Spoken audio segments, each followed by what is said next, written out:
नमस्कार साथियों। आज थोड़ा दुखी हूँ और बहुत ज़्यादा गुस्से में हूँ। वो गुस्सा इसलिए है कि इस देश की न्यायपालिका आज विवश हो चुकी है। इस देश का लोकतंत्र आज सच में खतरे में है।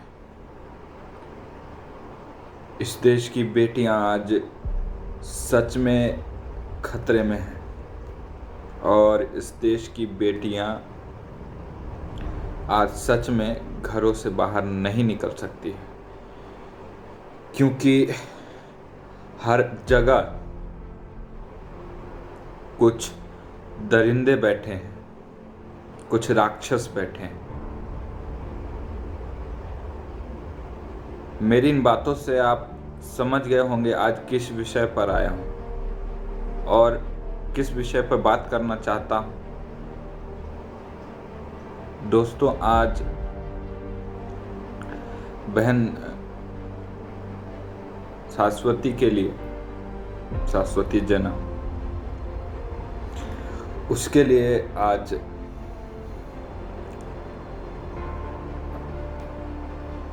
आज मैं यहाँ पर आपके सामने उपस्थित हूँ। खबर मिली है कि कुछ दरिंदों ने मेरी बहन को उठाया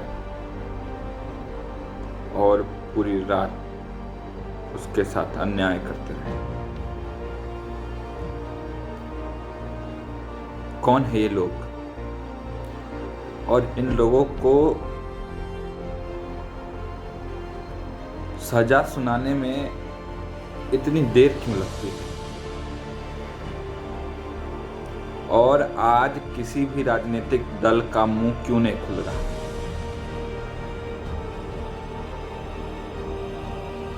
क्या सत्ता का नशा इतना सर चढ़ के बोल रहा है? और ऐसा नहीं है कि कोई राजनीतिक दल इसमें साथ खड़ा है या विपक्ष में है। हर एक राजनीतिक दल आपस में जुड़े हुए हैं। ये दिन में लड़ाई करते हैं, शाम में एक जगह बैठ के चाय पीते हैं। ये वो लोग हैं जो हमें पागल बनाकर खुद सत्ता का नशा करना चाहते हैं। आज उसी सत्ता के नशे के भेंट चढ़ गई शाश्वती जना। उस मासूम लड़की का क्या गुनाह था? और गुनाह था भी तो उसकी सजा देने का अधिकार तुम्हें किसने दिया?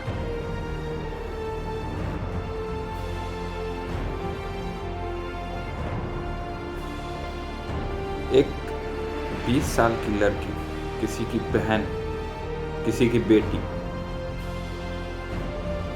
और उसके साथ इतना बड़ा अन्याय हो गया और नवनिर्वाचित मुख्यमंत्री जी का मुंह खुलता है, न 80 विधायक वाली पार्टी भारतीय जनता पार्टी का मुंह खुलता है, न वहां पर तीसरे मोर्चे के रूप में जो खड़ी थी वामपंथी दल जो खड़े थे और जो कांग्रेस खड़ी थी, उनका मुंह खुलता है। क्या जहां चुनाव होंगे वहीं पर बेटियों को न्याय मिलेगा? क्या जहां चुनाव खत्म हो जाएंगे वहां से कोई फायदा अब नहीं मिलने वाला है, वहां बेटियों को सुरक्षित रहने का अधिकार नहीं?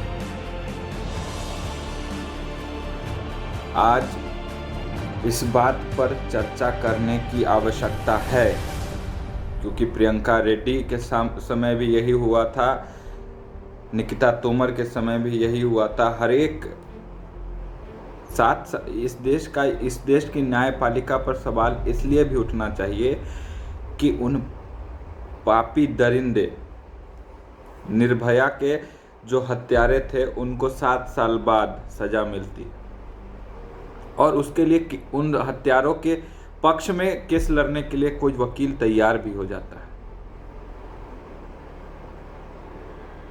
ये इस देश में रह रहे उन राक्षसों की मानसिकता को दर्शाता है। और आज अगर इस पर आवाज़ नहीं उठी तो हर एक बेटी मौन हो जाएगी, हर एक बहन मौन हो जाएगी।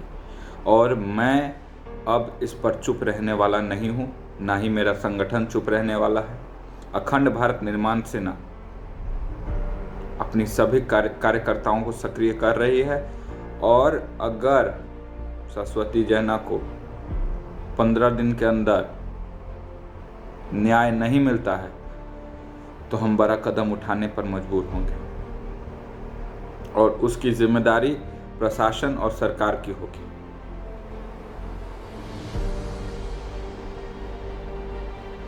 उस बहन से राखी मैंने नहीं बनवाई है, लेकिन राखी की कसम, तुम्हारी रक्षा नहीं कर सका लेकिन तुम्हें न्याय जरूर दिलवाऊंगा। इसके बारे में ज़्यादा कुछ बोल नहीं पाऊंगा, 4 शब्दों में अपनी वाणी को विराम दूंगा कि खेल सत्ता का कुछ ऐसा है कि कुछ घटनाओं पर राजनीतिक रोटियां हम सेक लेंगे। खेल सत्ता का कुछ ऐसा है कि कुछ घटनाओं पर राजनीतिक रोटियां हम सेक लेंगे, कुछ बातों को बढ़ावा देकर घटनाएं तुम करवा लेना। आप सभी को नमस्कार करता हूं और विनती करता हूं कि कृपया जहां है वहीं से उस बच्ची के लिए न्याय जरूर मांगे। जस्टिस फॉर सरस्वती जैना। नमस्कार।